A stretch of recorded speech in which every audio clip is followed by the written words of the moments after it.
The poem Amanda by Robin Klein portrays a young girl, Amanda, who is constantly nagged and controlled by an adult figure, likely her mother. She is repeatedly told not to bite her nails, to sit up straight, to finish her homework, and to clean her room and shoes. These instructions, though intended to teach discipline, make Amanda feel restricted and emotional. To cope with this overbearing control, Amanda escapes into her imagination, envisioning herself as a mermaid, an orphan, or Rapunzel.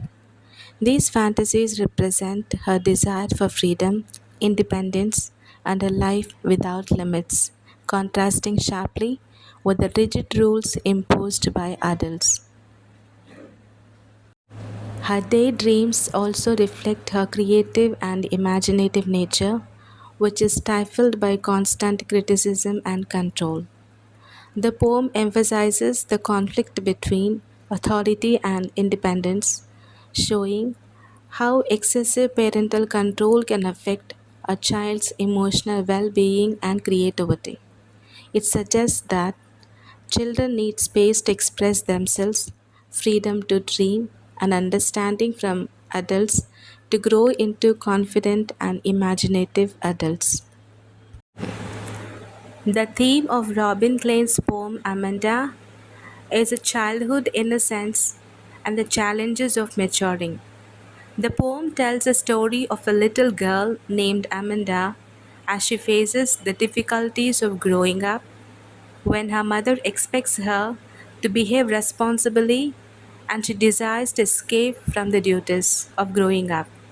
The poem emphasizes the battle to maintain the freedom and the joy of childhood when adult duties start to take control. The main central idea of the poem, Amanda, is to show how too much control from parents can affect a child's feelings and creativity. It tells us that kids need their own space and should be understood better. Don't bite your nails, Amanda. Don't hunch your shoulders, Amanda. Stop the slouching and sit up straight, Amanda. There is a languid emerald sea where the sole inhabitant is me, a mermaid drifting blissfully. The poet is describing Amanda, a little girl who is always pointed out by her mother for her mistakes and how she imagines her life to be. The poet says that the mother is pointing out Amanda for biting nails, which is a bad habit. Next, she asks her to sit straight without bending her shoulders.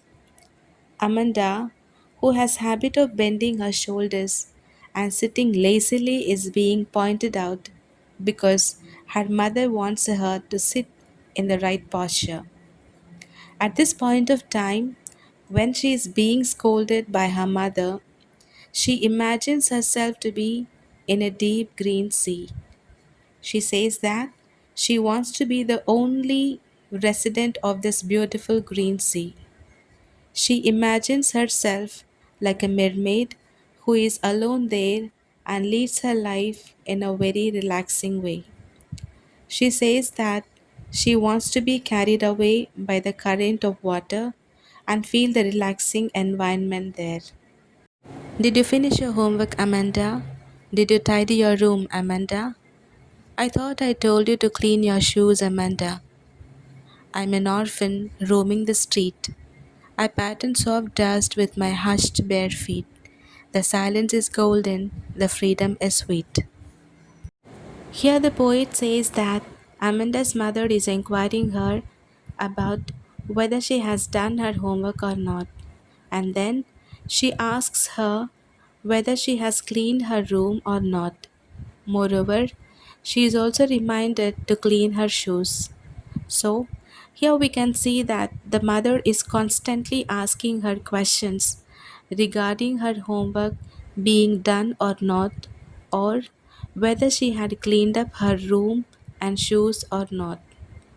But on the other hand, While Amanda is listening to her mother's instructions, she imagines herself to be an orphan who is roaming in the streets.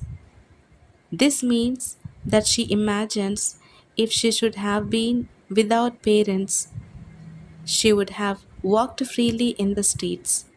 She would have drawn designs on the soft dust with her uncovered feet very quietly. So we can see that she thinks opposite to her mother. Her mother wants her to keep everything neat and clean, but Amanda wants to play in dust with her bare feet. Moreover, she's so fed up of these constant instructions from her mother that she says silence is golden, which means that silence is very crucial and precious. She further says that freedom is sweet. This means she never feels free when she is with her mother. Don't eat that chocolate, Amanda. Remember your acne, Amanda. Will you please look at me when I'm speaking to you, Amanda? I'm Rapunzel. I have not a care. Life in a tower is tranquil and rare. I'll certainly never let down my bright hair. Next, Amanda's mother is disallowing her to eat chocolates. She reminds her of pimples that Amanda faces due to eating chocolates. At last, she scolds her for not paying attention to what her mother says. At this moment, Amanda imagines herself to be Rapunzel. Rapunzel was a character from a fairy tale that was captured in a tower by a witch. The witch used to climb the tower with the help of long hair of Rapunzel that were let down by her through the window. So now Amanda wants to be Rapunzel because she feels that life in the tower will be peaceful and unusual. She thinks she will be free and live in a peaceful environment in the tower. She also confirms to herself that she will never let her hair down to anyone so that nobody could come to her in the tower. Stop that sulking at once, Amanda. You're always so moody, Amanda. Anyone would think that I nagged at you, Amanda.